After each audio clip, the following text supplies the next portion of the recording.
এবার বুঝুন কিসের জন্য আমরা লড়াই করছি। তিনি বলছেন না না অন্যান্য হচ্ছে অনেক আগে এগুলি করেছে। নীতিশের বক্তব্য কিন্তু আমি বলছি আপনাদের কাছে। যাই হোক, এখন একটা পার্টি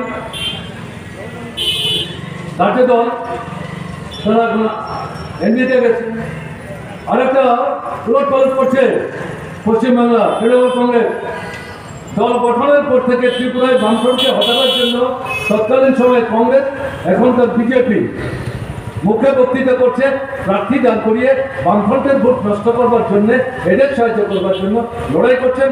কোনোদিনই কোনো আসনে জামানতের টাকা রক্ষা করতে পারেননি। সর্বশেষ দেশের নির্বাচনে যতগুলো আসনে দাঁড়িয়েছেন সবগুলো জামানত দিচ্ছে। ওখানে হালকা ব্যাংকি করছেন, লাফালাফি করছেন বিজেপির বিরুদ্ধে। পশ্চিমবঙ্গের মানুষ বলছে আরে এমনিতে তো তাকে বিজেপি ঢুকিয়েছে, সে তো এটাকে ভাঙবার চেষ্টা করছে। যদিও কংগ্রেসের নেতৃত্বকে লক্ষ্য করছি, গতকালকে বক্তৃতা করছেন রাহুল গান্ধী যে না আসনের ব্যাপারটা একটা জায়গায় চলে যাবে। আসলে তো ভালো, আপনারা যদি আলোচনা করে আসনের সমঝোতা করতে হবে, আপত্তি কি আছে?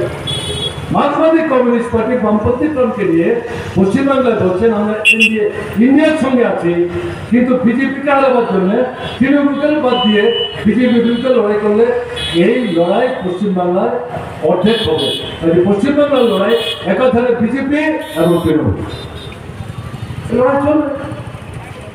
কিন্তু এখান থেকে এখন 28 থেকে 27, তারপরে আবার দুটো ডিস্ট্রিক্ট হতে পারে, আবার এনডিএ থেকে আসবে না এটা মনে করার কারণে। কিন্তু নরেন্দ্র মোদীর তো মাথা খারাপ হয়ে গেছে যে দিল্লির বৈঠকে 28 পার্টির ফ্রন্ট তৈরি হলো, ইন্ডিয়া নাম না হলো, সেই দিল্লিতে সেদিন মধ্যরাত্রিতে 5 হোটেলে নরেন্দ্র মোদীর উপস্থিতিতে এনডিএর বৈঠক হয়েছে। সেই বৈঠকে 32 পার্টির সম্মেলন বুঝাবার জন্য আমাদের ত্রিপুরা আইপিএফটি তার নেতা তো ট্রেনে হিস্ট্রি সেখানে নিয়ে গেছে, তার নামও যুক্ত করে 32 পার্টির সঙ্গে উপস্থিত করতে হচ্ছে। আপনাদের 28, আমাদের 32, ভয়টা কোথায় বুঝতে পারছেন তো? এবং মহারাষ্ট্রের বিরোধী দলগুলিকে ভাঙবার চেষ্টা করেছেন, সরকার একটা তৈরি করেছেন। সরকার তৈরি করলে জনগণকে সবাইকে একসাথে নিয়ে গেছেন, মনে করার কোনো কারণ নেই। ইলেকশন কমিশনকে ব্যবহার করা,